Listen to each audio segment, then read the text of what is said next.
Hello dear students, welcome back all of you to the physics online class. In the previous video, we derived the expression for the radius of the nth orbit where the electron is revolving around the nucleus, right? And that is given for the hydrogen atom. And see, the general expression for the radius of the nth orbit, we can write here epsilon naught n square h square upon pi m z e square. This is a general atom. For that, the radius of the nth orbit can be given. But when we are considering particularly for the hydrogen atom, as I told last also, z is equal to, for a hydrogen atom, we know that the atomic number z is equal to 1, right? And for the first orbit also,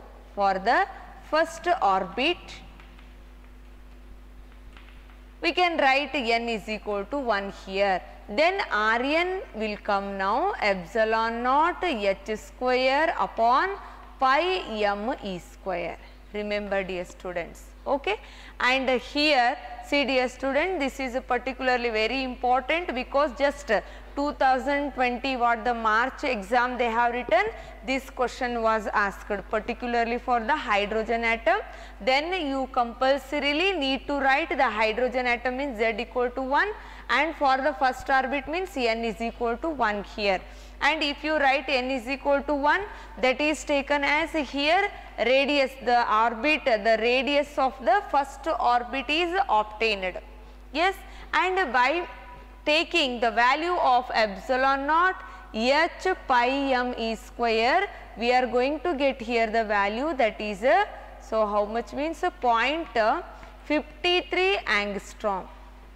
After the simplification and substituting the values of epsilon naught, Planck's constant h, pi, m, e, all the things, here if you are substituting, you will get the value 0.53 angstrom. And this radius is called Bohr's radius. Yes, therefore, A naught means this Bohr's radius can also be given as A naught, and remember that value will be 0.53 angstrom.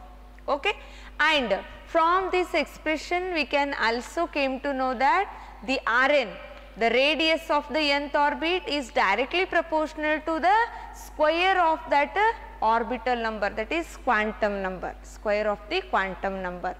And if you want to write that a formula for with a constant, if you write means here A naught, the Bohr's radius is taken a constant and that is multiplied with the n square. That means for the higher level, so if you want to find the radius, then you can use this formula. A naught you know already, that is 0.53 angstrom will come, and just to multiply that, substituting n value, that is equal to 1, 2, 3, 4 like that quantum number. If you are writing, you will get the respective radius of the higher energy levels. Okay, and if you are writing the same formula, the Rn, the radius of the nth orbit for the other atoms, not the hydrogen. If you want to write for the other atoms, you get that Rn is equal to A naught upon z into n square, because for a other atom the z value will change there. So there you can use this formula.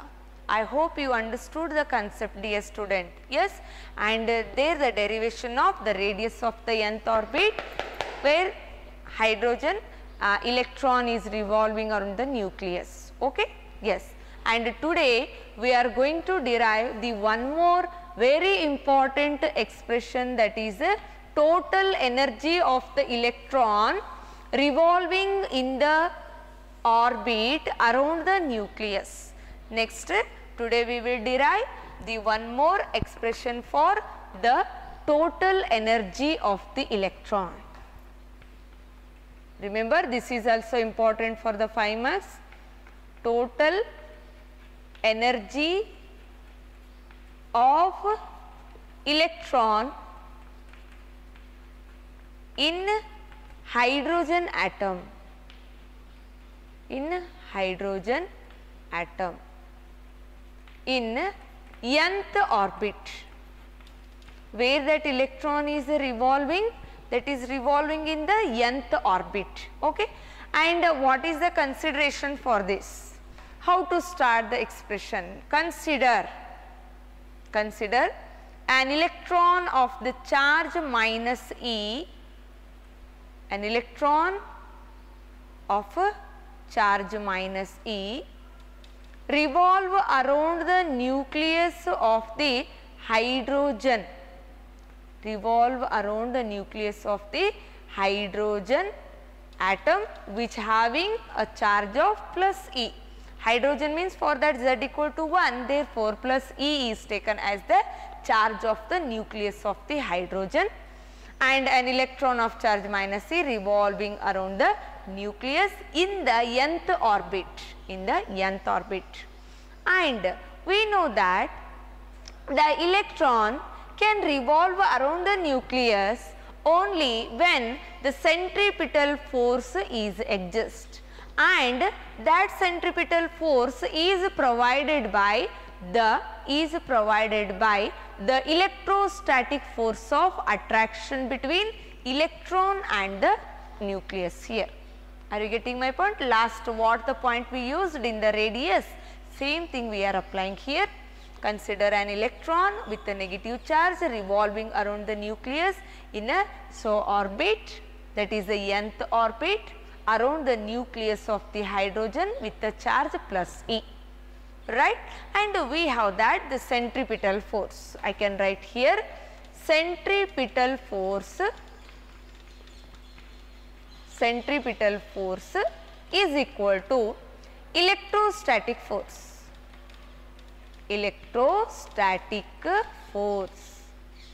Then centripetal force that is given by mv square, that is velocity of the electron in the nth orbit, mv square upon Rn I can write here, that is radius of the nth orbit. It is equal to electrostatic force of attraction between the electron and the nucleus can be given by 1 upon 4 pi epsilon naught. Q1 Q2 means one is a Q and another one is a Q. So both are E only here. Yes. Therefore I can write here E square upon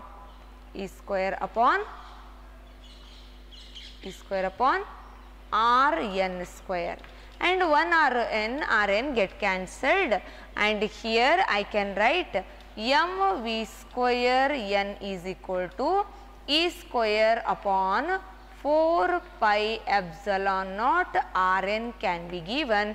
Call it is a equation number 1. Am I clear, dear students?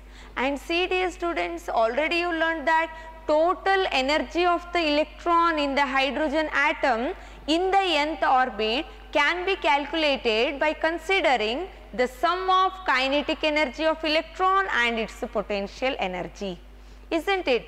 Therefore, if you want to find the total energy, what we are considering here, the total energy of the electron, total energy of electron in the nth orbit is given by E is equal to kinetic energy plus potential energy. Now the aim is to find what is the kinetic energy. What is our expression for the kinetic energy? We know that kinetic energy of electron, kinetic energy of electron in the nth orbit, is Ke is equal to, what is our formula? Half m v square, and this is velocity in the nth orbit, right. And see, dear students, in the previous step already we derived m v square. So in the place of m v square in this expression, let us substitute equation 1 now. Am I right? And now put equation 1 we have. After putting that, what we get? Kinetic energy is equal to half m v square, means let us substitute that as a E square upon 4 pi epsilon naught into Rn. Then that simplified will be E square upon 8 pi epsilon naught into Rn. Yes, this is the what? The kinetic energy of the electron in the nth orbit. Am I clear, dear students, how it is obtained? Already by considering the centripetal force between the, so of the electron that can revolve around the nucleus is provided only by the electrostatic force of attraction between electron and the nucleus, and that can be simplified, and from that we got the formula mv square is equal to E square upon 4 pi epsilon naught Rn. And now we know that total energy of the electron is equal to sum of its kinetic energy and the potential energy.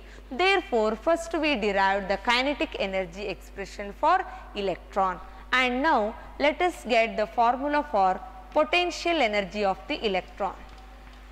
Potential energy of electron in nth orbit. In nth orbit, yes, what is our formula? So that is given by U, it is equal to minus E square upon 4 pi epsilon naught into Rn will be the potential energy. Now let us substitute both kinetic energy and the potential energy in the expression, that is the total energy. So therefore, total energy is equal to kinetic plus potential energy. Then this is equal to E is equal to kinetic energy is E square upon 8 pi epsilon naught Rn plus here it comes minus E square upon 4 pi epsilon naught into Rn, and after the simplification we get the formula, that is minus E square upon 8 pi epsilon naught into Rn. 8 pi epsilon naught into Rn. Remember, dear student, this is the expression for the total energy E square upon 8 pi epsilon naught Rn. Okay. So, up to here this gives me the expression for the total energy of the electron in the nth orbit in the hydrogen atom. Right. If this can be used when directly they have given the value of the radius of the nth orbit. Suppose they have not given, then already we derived the Rn value. What is the Rn here? Rn means we have that, we have Rn is equal to epsilon naught n square h square pi m E square. We have this formula. Let us substitute that in the above expression. Then E is equal to minus E square upon 8 pi epsilon naught in place of the Rn. Now let us substitute the value epsilon naught n square h square upon pi m E square. Am I right? And here also pi, this pi will get cancelled. Remaining C, the denominator of the denominator comes to the numerator. Therefore, here the expression reduces to, so m e raised to 4, because e square is here, multiplying means that comes e raised to 4 upon here 8 epsilon naught square n square h square.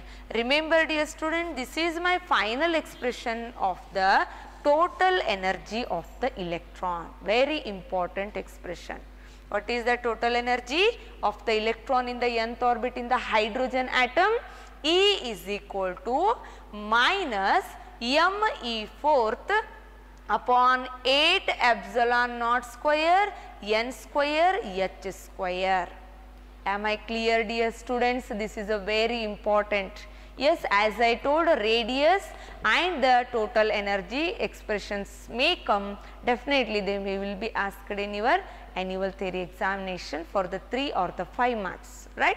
So this is our formula.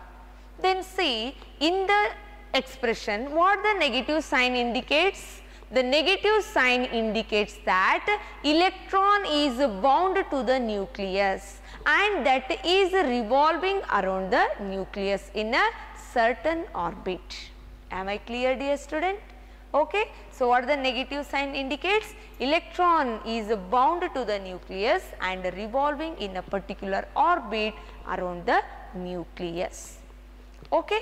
And see, in this expression, if we substitute the value of mass of the electron, charge of electron, epsilon naught and H value.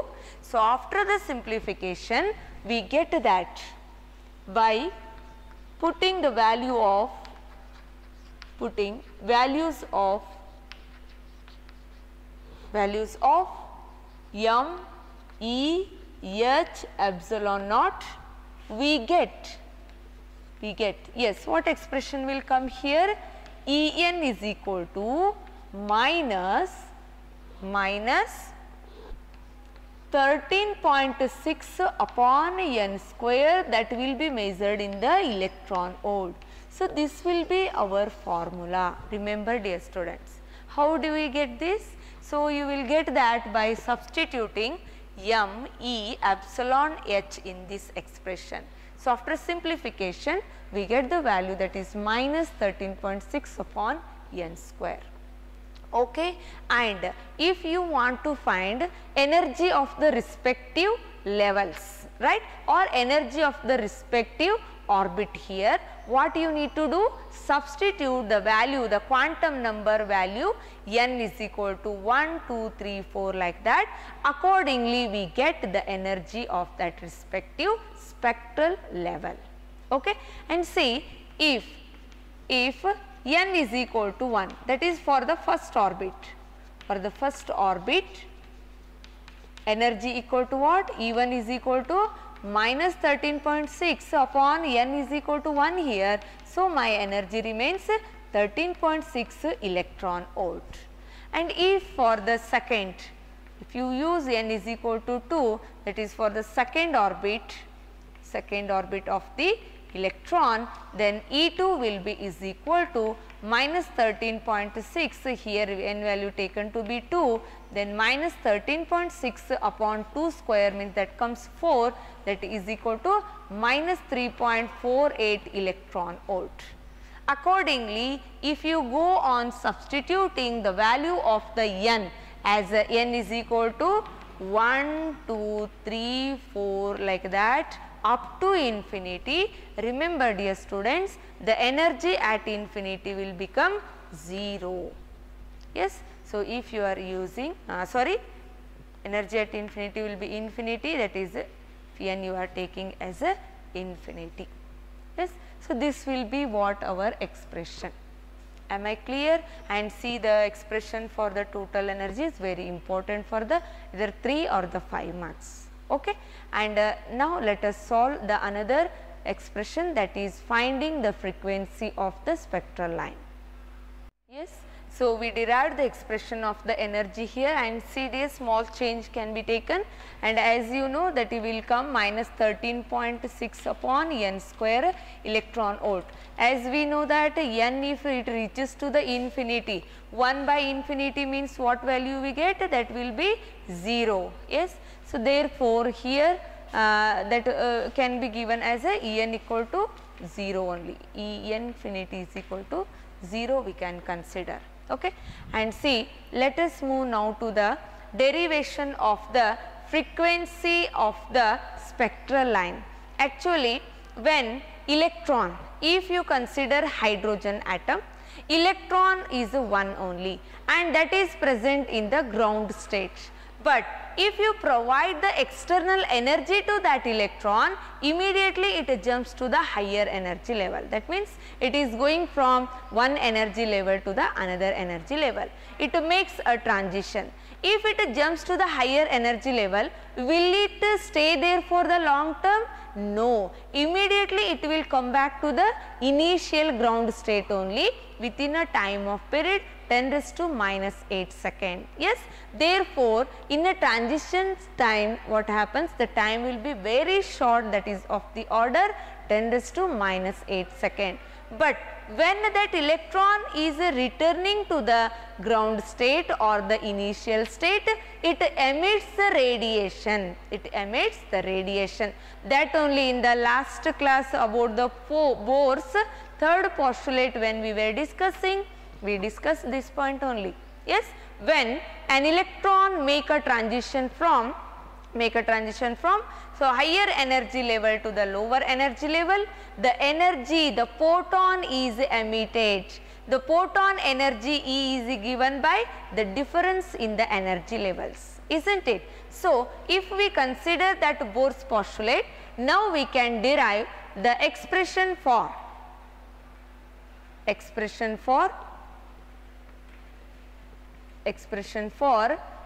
frequency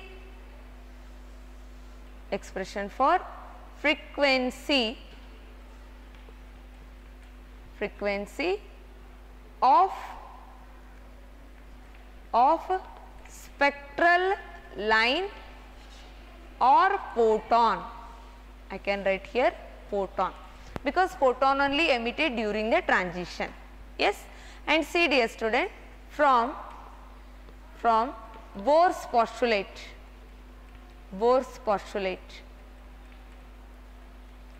we have that energy emitted, that photon energy E is given by h nu.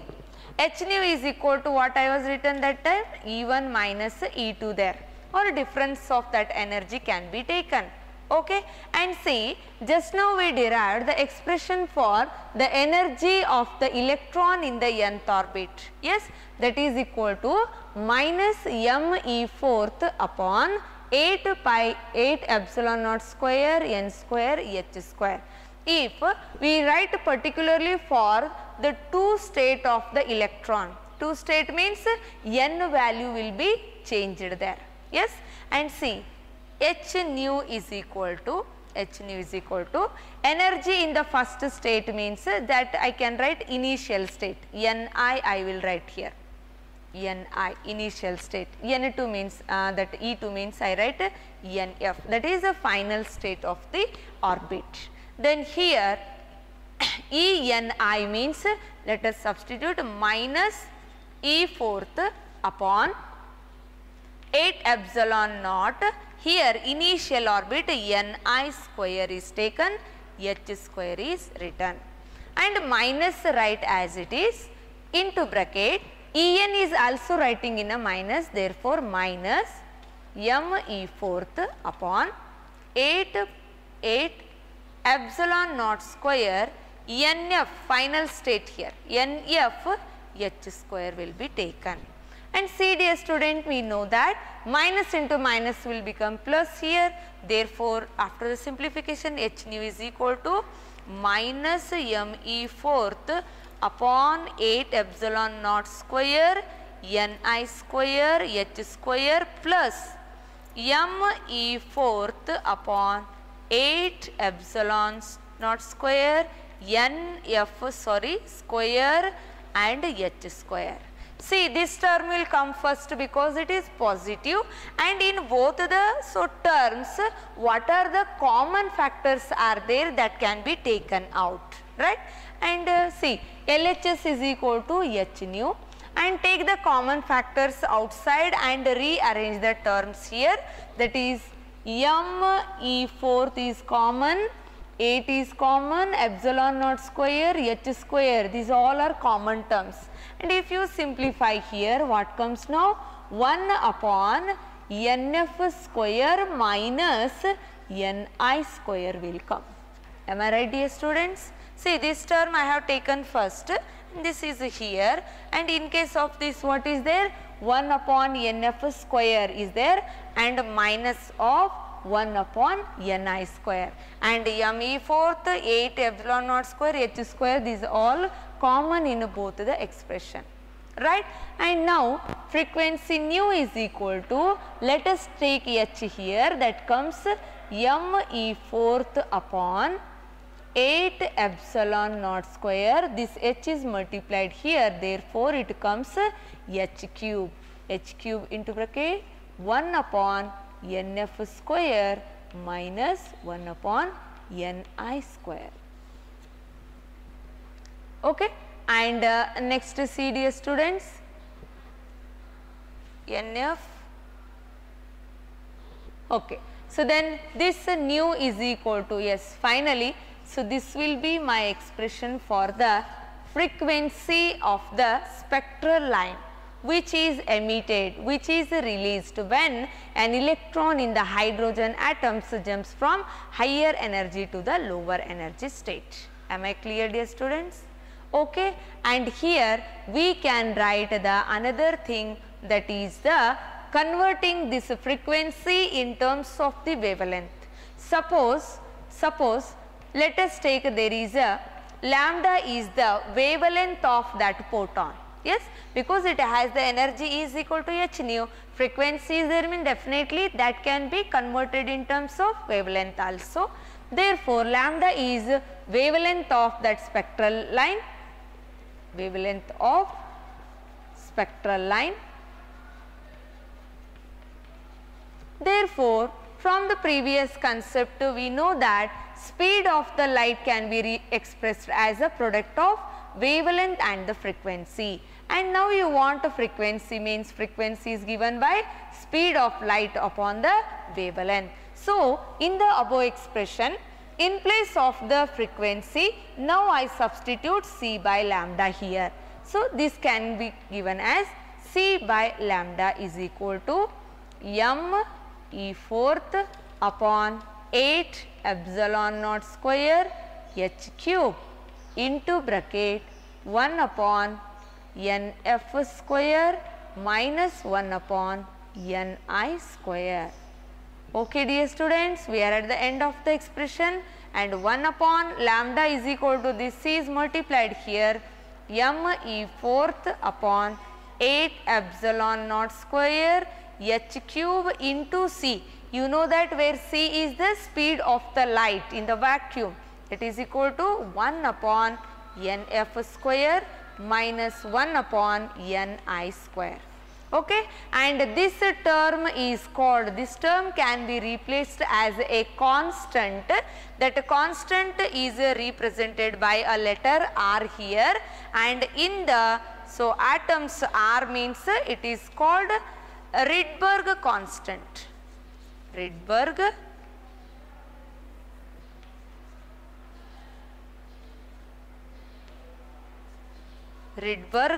constant. Rydberg constant, that is r value will be is equal to, that can be calculated m e fourth upon 8 epsilon naught square h cube into c. Then if you substitute the values of m, e, epsilon naught, h and c here, the Rydberg constant value will come 1.07 into 10 raised to 7 per meter. Remember, the SI unit of the Rydberg constant is a per meter. And if in place of this expression, now we substitute r, then our formula will come 1 upon lambda is equal to r into 1 upon n f square minus 1 upon n I square. So, this is our important expression for finding the wavelength of the spectral lines in the different series of the hydrogen atom. Okay.